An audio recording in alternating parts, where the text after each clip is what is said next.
Coming up on Nebraska Stories, a visit to Chadron's Old Main Street Inn. A Nebraska student cracks the code on ancient scrolls. The Kiewit Luminarium sparks curiosity in young visitors. And a fast-growing sport hits the bullseye.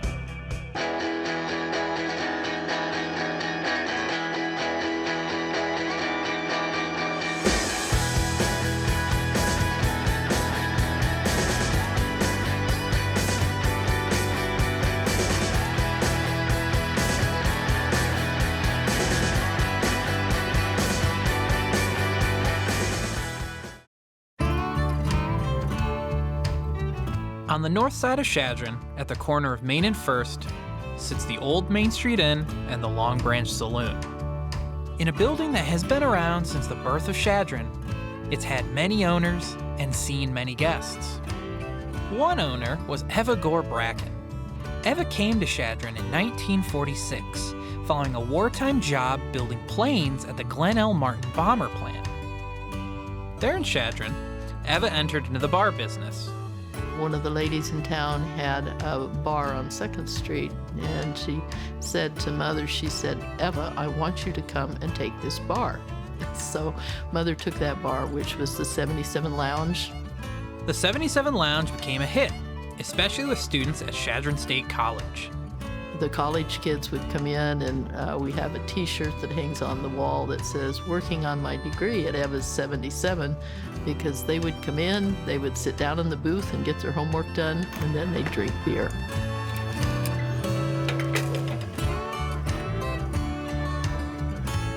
The current owner, Jeannie Getzinger, is Eva's daughter. She decided to continue her mom's legacy. As a kid, Jeannie and her sister would help Eva out. I learned to scrub floors. I learned to clean urinals. She was tough. You know, she taught us to do it right. Any job worth doing is worth doing well. In the 1960s, Eva purchased another business, this time a combination bar hotel called the Hub Hotel. She began renovations, renaming the bar the Long Branch Saloon and the hotel and restaurant the Cave. She built all that in, poured the concrete.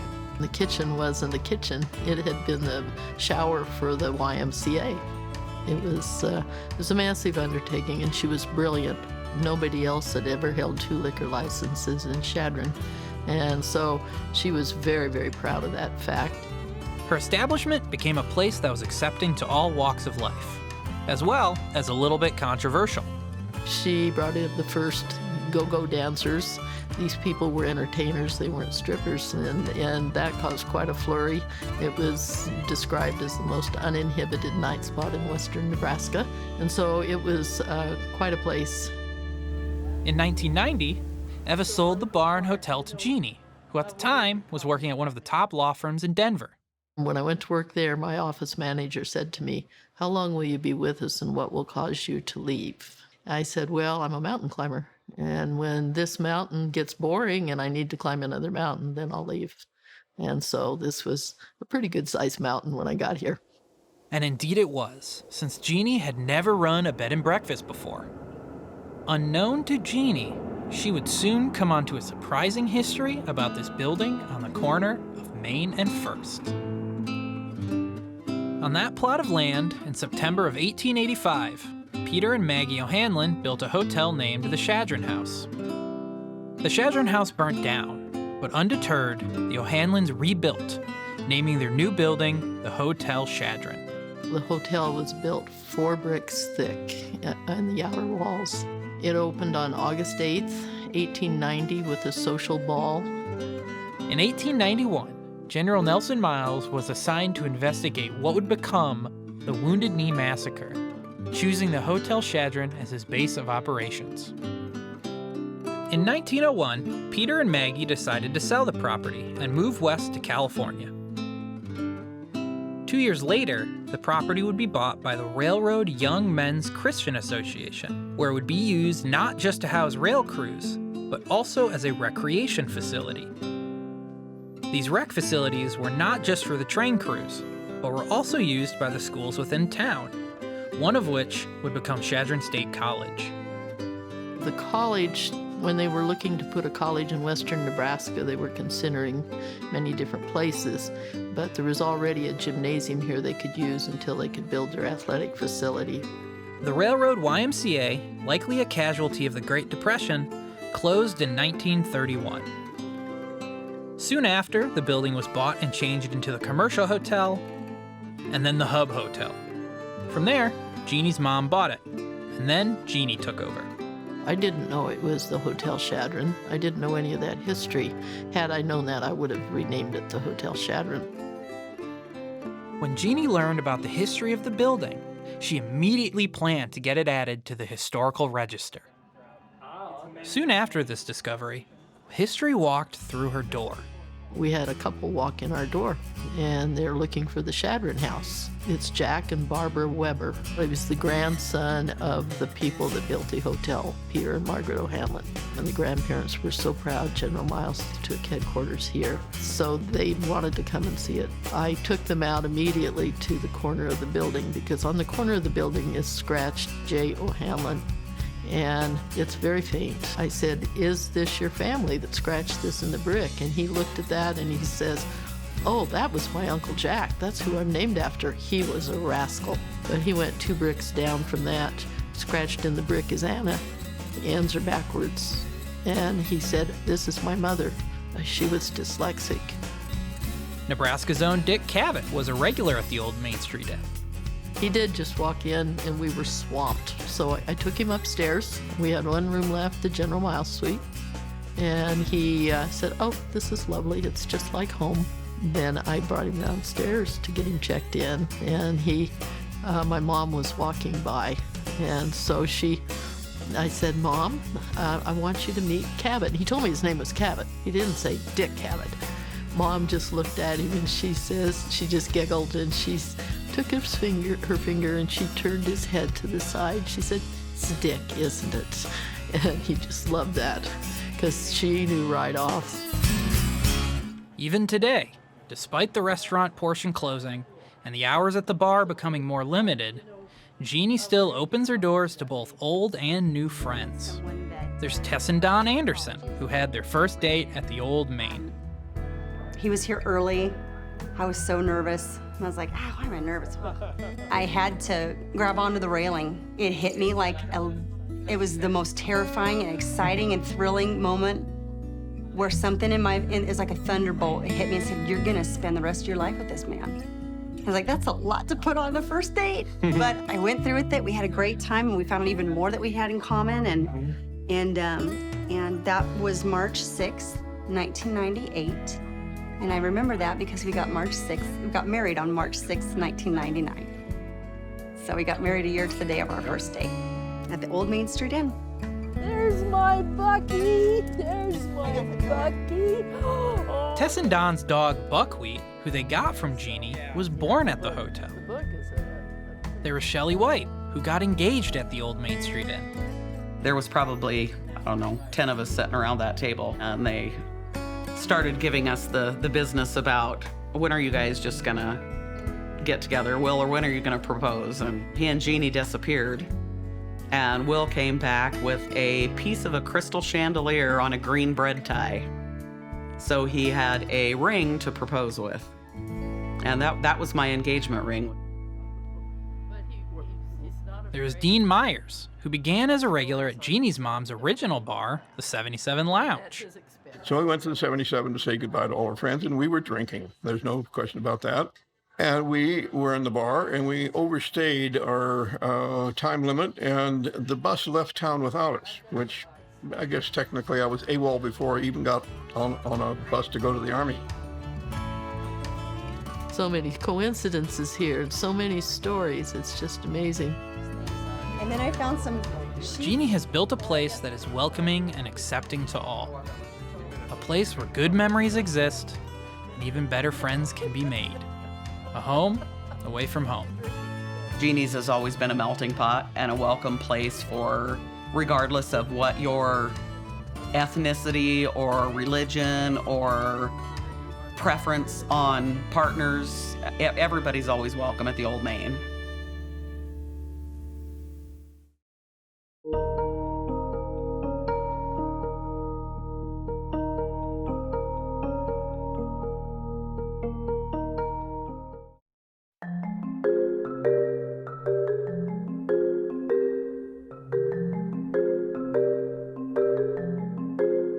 So I've always been interested in history. Growing up, I learned Latin. I was never that good at it, but I was always kind of into that sort of stuff, read a lot about the Roman Empire and things. And one day I was just listening to a podcast back in March. It was with Nat Friedman. He just kind of got on the podcast, explained like, there are these burnt up scrolls that were buried in the Pompeii eruption. No one knows how to read them. But some professors have created CT scans of these scrolls, and they uploaded the data on the internet as a competition to see who could find writing inside of these scrolls. And when I heard that, I was just immediately like, oh my goodness, this is such a cool project. I have to work on this. I just went home from work that day at the end of the day, and I've been working on it evenings and weekends ever since. I run most of the things from my laptop. It's just a normal MacBook, don't worry. But then I've just got like 5 surplus computers in here. This is what I do most of my work from. The Rake School and just the University of Nebraska as a whole has provided a great educational background where I can then, take these skills that I've learned and apply them to problems like this. I just spend hours upon hours staring at flattened pieces of the scroll like this, trying to find these patterns which are part of the writing. At the start of the challenge, we had not been able to find any writing at all within these scrolls. There are hundreds of these scrolls that are from the mansion. We've scanned a couple of them, and no one had been able to find any writing in them using these methods. Late one Saturday night, I was sitting at a party at a friend's house in Omaha, and I get a text from another person on the challenge team, and he says, hey, I've just uploaded this new kind of piece of the scroll. You should take a look at it. I remotely access my computer. I type into it like, please run the algorithm on this new piece of scroll. And then I just kind of started. I pull out my phone again, just nonchalantly, like, hey, I wonder how that went. And there are 3 Greek letters on the screen, the letters I'd never seen before. It was really cool because it's like, oh my goodness, like we actually detected new writing in the scrolls using AI. That was the moment I realized, like, this is actually going to work. Like, we were probably going to read the scrolls. And I completely freaked out. My friends were there, and I was cheering, jumping up and down, screaming, crying, all the stuff. I, took a picture of the results, and I sent them to my mom, and she called me, and she's like, hey, these look great, It was a really special moment. Yeah, so this is the word that I actually found. It's right here. It's the word prophoros, which translates to purple. It's the first word we found in the scrolls. It was reviewed by a committee of kind of Greek scholars, but it's the word purple. And I'm glad it's not the word in or the or and that we found first. We actually found a word that has meaning. This would not be possible without modern AI and modern scanning techniques. People have wanted to read these books for hundreds of years, and this seems like the only way where it's really possible to do that. Now we're reading entire paragraphs from the scrolls, and hopefully we'll be able to read the entire book and read the hundreds of other books that were buried in this condition as well. When we found this first word, we went public with it, and I think everyone has been very pleasantly surprised by the amount of attention it's gotten. As a college student, it's definitely been overwhelming in the best way possible, but it's been really cool to get to kind of, talk about my findings and, share what I want to do in the future with so many people. So it's been overwhelming in the best possible way.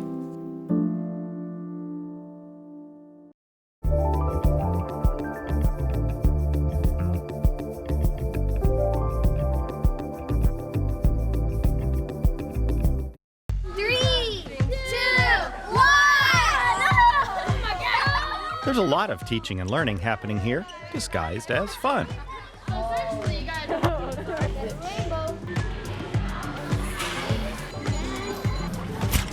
This is the Kiewit Luminarium, built as a place for curious humans. Built in a newly developed area on the banks of the Missouri River, it's 82,000 square feet of hands-on STEM exhibits and activities that opened in the spring of 2023. Omaha was one of the few metros in the country of this size that did not have a science center. It's a pretty special place. It was designed, purpose-built, very collaboratively created with the community to be a place where everyone can come and explore scientific phenomena, which sounds intimidating. It's really all around us. We're part of it. It's nature, and sort of explore those phenomena in a very special way that is different from the way we usually encounter science and math. It's an experience that you are the driver of. It's a place where you can change the flow of a stream, make music together, test how fingertip sweat shows inner feelings. Describe the last time you cried. Build a machine to topple dominoes, and more. 125 interactive exhibits created from research about how people learn. So we connected the generator into the lights and the lights back to the generator, and that's a closed loop, right? Jessica Johnson is a parent and homeschool teacher for her kids. Yeah, we really enjoy coming here. I really enjoy science. My degree is in science from when I went to college, and so getting to share that with my kids is a lot of fun. Oh, this is very valuable. It's a lot of hands-on experience that I can't give necessarily at home. The experiences are framed up in a way that it doesn't matter whether you're 7 years old or 75 years old, whether you have a Nobel laureate in physics or whether you're someone self-describes doesn't like science and math, because it's about framing up something that's engaging and kind of either visually delightful or curious, and then giving you the keys to kind of ask and answer your own questions. We're not telling you how to think about something. We're giving you an opportunity to explore, gather your own evidence, and kind of come to your own conclusions about it. Omaha's Luminarium is modeled after San Francisco's Exploratorium. The Luminarium was actually created as part of a collaborative effort to expand what the Exploratorium has done for more than 50 years to reimagine science museums. Raker came here from the Exploratorium to help launch the Luminarium. Yes, very much it flows from, but there's also some really important differences. Like the role of these folks called Luminators. Hi, everybody. Welcome. Is this our first cow eye dissection? A concept expanded from what happens in San Francisco, with young people ages 15 to 25 hired to help with almost every aspect of the operation. Luminators are stationed everywhere in the Luminarium, so we're the first face that you see when you come check in. We have a pretty good extensive knowledge of each exhibit, and we also run demonstrations. We facilitate them, and we, explore different areas of science within those demonstrations. High five. Down low. You kind of got it. This is a perception goggles demonstration. As soon as you put them on and your brain gets adjusted to them, it becomes familiar with this new environment that you're putting it in. And, after a while, you get used to it. And then when you take them off, you are in another new environment that you have to quickly adjust to. So we try to explain to them that that's basically how our minds work with everything else. And then that was you getting adjusted to it. So you were getting Luminators are most of the staff here, hired to represent a diverse population. If you have any questions, just listen to somebody with a blue vest, okay? Thank you very much. They talk about science, technology, engineering, and math. So the good thing about it, too, is that when you come and you see our Illuminator program, it's a very diverse group of people. And so for me, to be able to come into a place and feel represented, I think does amplify the interaction that you have with guests. It's very new, a work in progress like the riverfront development it sits on. But the Luminarium is a place with lofty aspirations to be a place that will activate and engage a community, especially populations who may not have easy access to resources like this and be underrepresented in STEM careers. With the Luminarium, we're closing that gap of, the being scared of the unknown and just fostering a safer environment for people to explore and learn new things. The experiences, our staff, our pricing model, everything, it's really in the DNA of the place to say, how do we engineer for a different outcome that actually gets folks from all different backgrounds in here and engaged, and then hopefully in a flow that changes a lot of things, cycles of generational poverty, but also creating a really robust workforce. I hope that it just sparks idea for young people.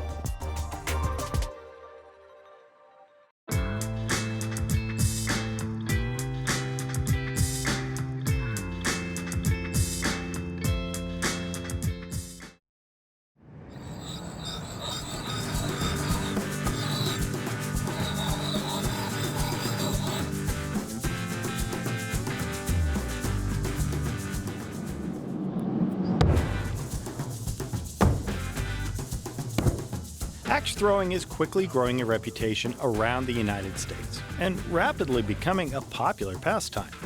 Sometimes called hatchet, athletes compete by throwing an axe at a target, attempting to hit the bullseye as close as possible. When I think of axe, I think of a big, like a long-handled axe like you would use for firefighting for forcing entry or anything like that. But it's actually more of like a hatchet. So the hatchets themselves are about anywhere from 1.25 pounds to about 5 pounds.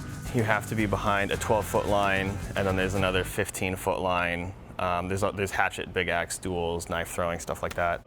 Modern competitive axe throwing began in the early 2000s, and it quickly grew into a sport that's accessible for nearly anyone.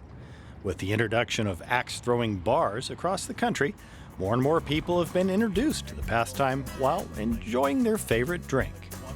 I would say for most people, it's two things that definitely shouldn't go together, but we find a way to make it work. Jesse Rude is just one of the many who fell in love with the sport. After graduating from the University of Nebraska-Lincoln and marrying his wife, Isabel, the two ventured out to Colorado in 2019 for a summer camp. While mentoring young children as a horse wrangler, Jesse found a new passion that exceeded his wildest dreams. One day, I just picked up an axe and tried it, and I was like, this is pretty sweet. And one of the older guys at camp was like, yeah, and all you have to do to double your rotations of the axe is just back up the same distance you're from the target, so just double your distance. With this new interest in tow, Jesse and his wife moved back to Nebraska to fulfill a childhood dream, one that would have slight parallels to his new passion. My dad was a firefighter all throughout my life, various different departments, volunteer departments. So I knew early on I wanted to go into firefighting. I had my EMT, but I had no fire experience. So I kind of thought it would be a really difficult time. But with COVID, there was some openings at the Air Guard base, so I kind of slipped in at the perfect time. Obviously, for firefighting, you're using an axe for all kinds of things, forcing entry, helping with the Halligan, but that's what we use axes for on the job. It's a lot harder to throw those big axes. One night when we were closing, I threw probably like a 6 rotation shot. And I was like, dang, I kind of want to see what the world record is, so I went home, looked it up, and it was around 72 feet at the time. And just that night, 60 or so feet, I knew I was close, so I was like, with some practice, I guarantee you I could break it. So I applied for the record, and it took really a long time to get approved to attempt it, maybe 4 or 5 months. But in the meantime, Kraft put me into contact with the Nebraska Sports Council and Dave Mlarnick, who works out there. He's a great guy. And he was super excited about having me do it for the Cornhusker State Games. In order to set a record, Jesse trained hard to hone his throw. I would say I was going like 3 to 5 times a week, depending on how busy I was. But I'd go out there in the morning and just throw till the mid-afternoon and toss my headphones in. With his sights set on the 72-foot record, Jesse's goal was not only to break the record, but to shatter it. Obviously, some days if I wanted to focus more on like 120 feet or beyond, I wouldn't throw as many until I got to 120 just because my arm was gassed. And I also had issues initially where I think I overdid it. I mean, we lent him old, like half-used boards that he could practice on. We gave him a couple sprayers, because if the wood's too hard, it's not gonna stick. Just kind of gave him like the supplies he needed and the support of like an official, like we're certified with the World Axe Throwing League. We had to reach out to Allied Surveying and Mapping, and they were awesome, volunteered their time to come out and get it certified.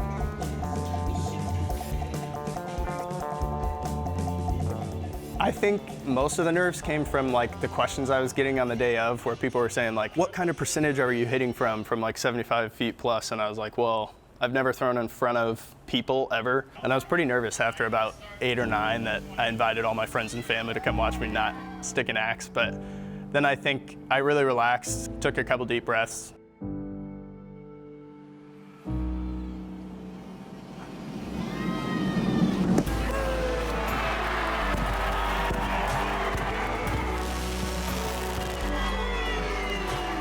I finally stuck from 89.3 feet officially. It was pretty sweet when I hit it, and I think it was mostly because I missed so many, and I think I could kind of see that people were starting to question if this was like gonna happen. But I was really excited after sticking to get a chance to hit from 120, because in warm-ups even that day I hit 2 axes from 120, so that was my goal. And even though it was only by like 10 or so feet, it's just cool to have your name on something like that.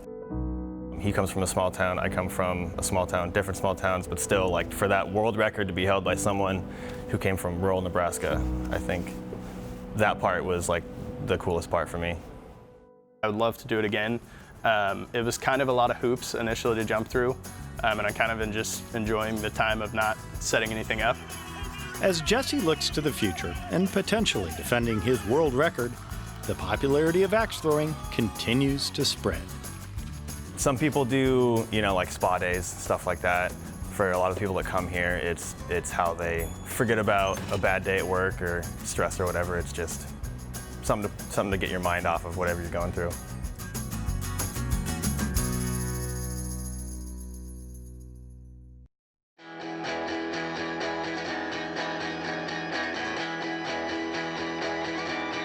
Watch more Nebraska Stories on our website, Facebook, and YouTube. Nebraska Stories is funded in part by the Margaret and Martha Thomas Foundation and the Bill Harris and Mary Sue Hormel Harris Fund for the presentation of cultural programming.